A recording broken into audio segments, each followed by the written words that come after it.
అర్జున, ఎవడు అభ్యాసయోగముతో ఏకాగ్ర చిత్తమున దివ్యరూపుడైన మహాపురుషుని స్మరించును అట్టివాడు ఆ పరమపురుషుని చెందుతున్నాడు.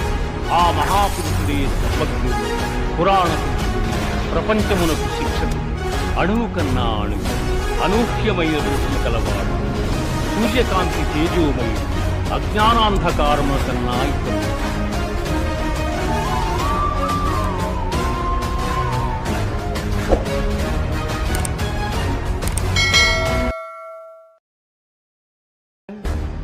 అర్జున, ఎవడు అభ్యాసయోగముతో ఏకాగ్ర చిత్తమున దివ్యరూపుడైన మహాపురుషుని స్మరించును అట్టివాడు ఆ పరమపురుషుని చెందుతున్నాడు.